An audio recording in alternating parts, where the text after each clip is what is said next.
السلام علیکم ورحمۃ اللہ وبرکاتہ۔ بسم اللہ والصلاة والسلام علی رسول اللہ، اما بعد۔ معزز سامعین، ہمارا آج کا موضوع ہے اعتکاف کے احکام اور مسائل۔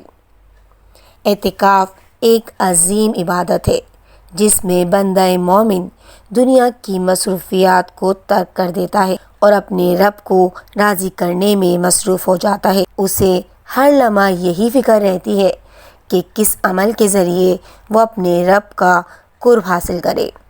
اس لیے وہ فرائض کے ساتھ ساتھ نوافل کا کثرت سے اہتمام کرتا ہے اور تلاوت قرآن میں مشغول رہتا ہے۔ رمضان یا غیر رمضان، اعتکاف کرنا سنت ہے۔ آپ صلی اللہ علیہ وآلہ وسلم نے ایک بار شوال کے 10 دن کا اعتکاف کیا۔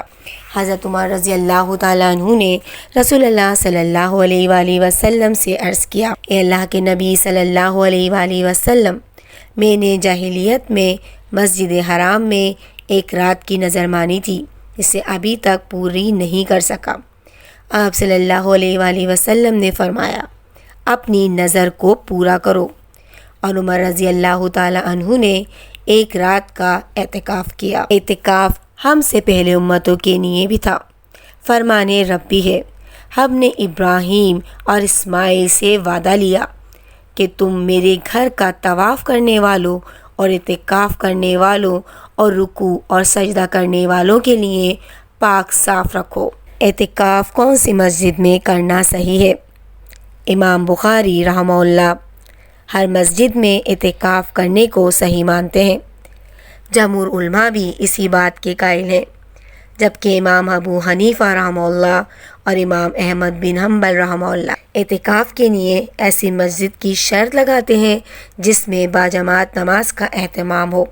اسی طرح امام ظاہری رحمہ اللہ اور ایک قول کے مطابق امام شافعی رحمہ اللہ اور امام مالک رحمہ اللہ اعتکاف کے لیے ایسی مسجد کی شرط لگاتے ہیں جس میں نماز باجماعت کے ساتھ ساتھ جمعے کی نماز بھی ادا کی جاتی ہو۔ اعتکاف کی شرائط میں سے سب سے پہلے نیت کرنا۔ آپ صلی اللہ علیہ وآلہ وسلم کا فرمان ہے، اعمال کا دار و مدار نیت پر ہے، اسی لیے اعتکاف کرنے والے پر لازم ہے کہ وہ اللہ رب العزت کی عبادت اور ثواب کی نیت سے مسجد کو لازم پکڑے اور رب کی عبادت میں مشغول رہے۔ عورت کا اعتکاف مسجد میں جائز ہے، گھر میں عورت کا اعتکاف کرنا صحیح نہیں ہے۔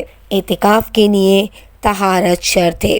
اگر کوئی عورت حیض یا نفاس کی حالت میں ہے تو وہ اعتکاف نہیں کر سکتی، کیونکہ اس کا مسجد میں ٹھہرنا جائز نہیں ہے۔ اعتکاف کرنے والا کسی مریض کی عیادت نہیں کر سکتا اور نہ ہی کسی کے جنازے میں شرکت کر سکتا ہے، کیونکہ اعتکاف کا وقت صرف اور صرف عبادت الہی میں مشغول رہنے کا ہوتا ہے اور اس دوران دنیا سے رابطہ منقطع ہو جاتا ہے۔ آپ صلی اللہ علیہ وآلہ وسلم ہر سال رمضان میں 10 دن کا اعتکاف کیا کرتے تھے، لیکن جس سال آپ صلی اللہ علیہ وآلہ وسلم اس دنیا سے تشریف لے گئے، اس سال آپ صلی اللہ علیہ وآلہ وسلم نے 20 دن کا اعتکاف کیا۔